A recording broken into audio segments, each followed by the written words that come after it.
నైరుతి రుతుపవనాల సీజన్లో ఈ ఏడాది వర్షాలు పుష్కలంగా కురవనున్నాయి.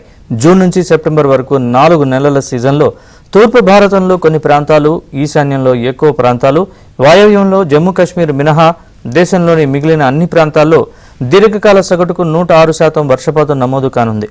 ఈ మేరకు నైరుతి రుతుపవనాల సీజన్కు రెండో దశ అంచనా బులెటిన్ను భారత వాతావరణ శాఖ విడుదల చేసింది.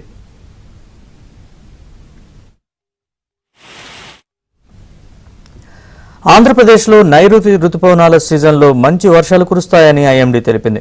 దీర్ఘకాలిక సగటులో కోస్తాలో 109% వర్షపాతం నమోదు కానుంది. జూన్లో కూడా సాధారణ కంటే ఎక్కువగా వర్షపాతం నమోదవుతుందని ఐఎండీ పేర్కొంది.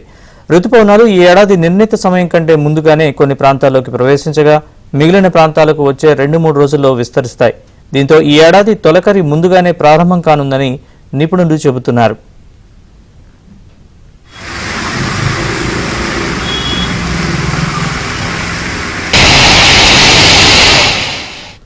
తెలంగాణలో ఇవాళ రేపు భారీ నుంచి అతి భారీ వర్షాలు కురుస్తాయని హెచ్చరించిన హైదరాబాద్ వాతావరణ కేంద్రం ఆరెంజ్ అలర్ట్ జారీ చేసింది. ఇవాళ జగిత్యాల, సిరిసిల్ల, సిద్దిపేట జిల్లాల్లో అతి భారీ వర్షాలు కురుస్తాయని తెలిపింది.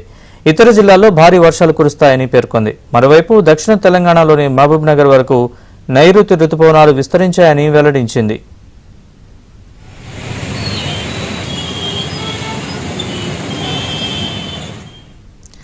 తెలంగాణలోని పలు జిల్లాల్లో నిన్న భారీ వర్షాలు కురిశాయి. కొనుగోలు కేంద్రాల్లో అమ్మకానికి తరలించిన ధాన్యం నీట మునిగింది. పలు జిల్లాలో వానాకాలం సీజన్ కోసం సిద్ధం చేసుకున్న ఎరువుల బస్తాలు తడిసి ముద్దవగా లోతట్టు ప్రాంతాలు వరదమయమయ్యాయి. హైదరాబాద్లో ప్రధాన రహదారులన్నీ జలమయం కావడంతో ట్రాఫిక్ తీవ్ర అంతరాయం ఏర్పడింది. లింగంపల్లి అండర్ బ్రిడ్జ్ వద్ద ముంచెత్తిన వరద నీటిలో మునిగిన వాహనాల్ని కష్టం మీద బయటికి తీసుకొచ్చారు.